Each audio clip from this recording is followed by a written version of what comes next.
ભાવનગર શહેરના સિંધુનગર વિસ્તારમાં કોઈ નજીવી બાબતને લઈને બે શખ્સો દ્વારા મારામારી સર્જાઈ હતી। મારામારીમાં બંને પક્ષને ઈજા થતા તાત્કાલિક 108 મારફતે સલટી હોસ્પિટલ ખાતે ખસેડવામાં આવ્યા હતા।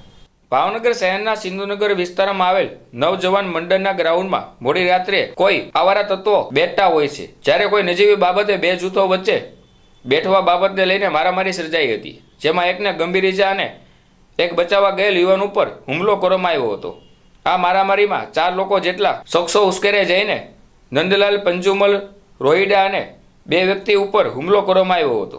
આ બનાવ બનતા 108 તેમજ પોલીસને જાણ કરાતા ઘટના સ્થળે આવીને ઈજાગ્રસ્તોને હોસ્પિટલ ખાતે ખસેડવામાં આવ્યા હતા અને આ બનાવ બનતા લોકોના ટોળા એકઠા થયા પામ્યા હતા, જ્યારે સ્થાનિક લોકોનું કહેવું હતું કે પોલીસ સિંધુનગર વિસ્તારમાં પેટ્રોલિંગ વધારે તેવી માંગ કરવામાં આવી હતી।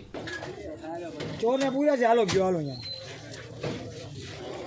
ઓકે, હાલો ગયો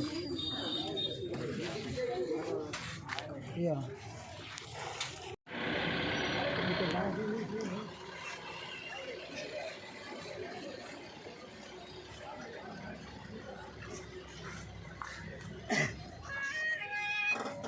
નવીન કરું, હા બોલ, ફટાફટ બોલી જાય, ફટાફટ બોલી જાય, હાલ આવ્યો, હાલ